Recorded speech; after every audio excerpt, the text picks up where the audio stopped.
At my worst, I can remember 2016, December 1st, about 19 days from my birthday.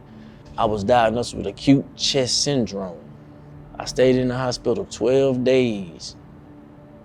I needed a blood transfusion, my first one ever. I remember my mom was there. I told her, just let me go. I've been dealing with this all my life. Just let me go. I was ready to give up. She grabbed my hand, we prayed, she cried. She said, you got to try this medicine. You have to try, let them help you. I know it's strong, but you have to try. But I'm glad that I did it her way, because I'm here today. I was first diagnosed with sickle cell when I was 5 years old. I wasn't feeling very well. My mom couldn't figure out what was going on. She took me to the doctor, and at that time they diagnosed me with sickle cell disease. As I was growing up, it affected me because I was tired a lot. I had a lot of crises and achy joints. And it didn't hurt my self-esteem, but I felt cheated in a certain way because I wasn't allowed to do the same things that other kids were doing. So prior to 1997, we didn't really even need an adult clinic because oftentimes our patients didn't live into adulthood. So we've seen more and more patients living into adulthood.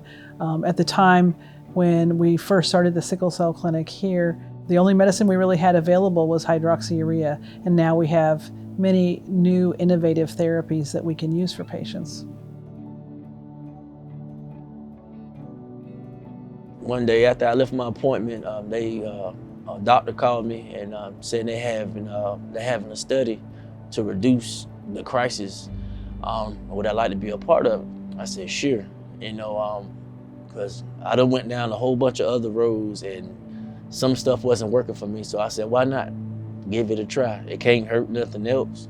As a result of using this new medicine, I could tell the difference from the other medicines before this study: pain, duration, intensity.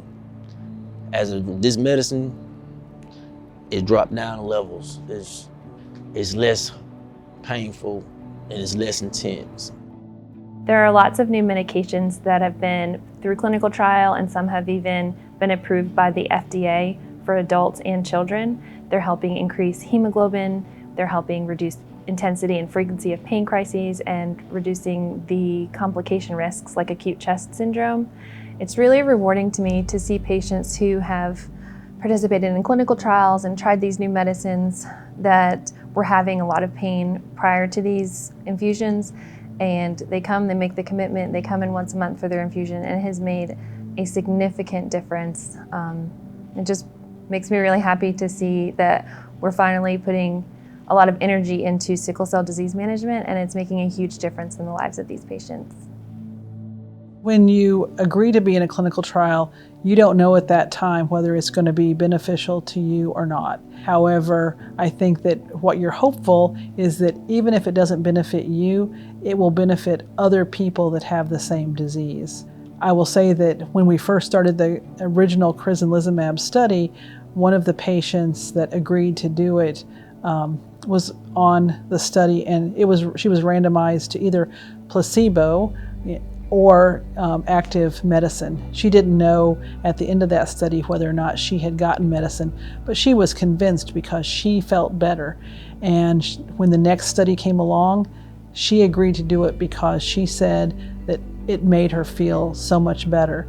And that word gets out from people, right? So people want to be on studies because they want to not only help themselves potentially, help other people with their disease, help their whole community. And that's what it's really all about.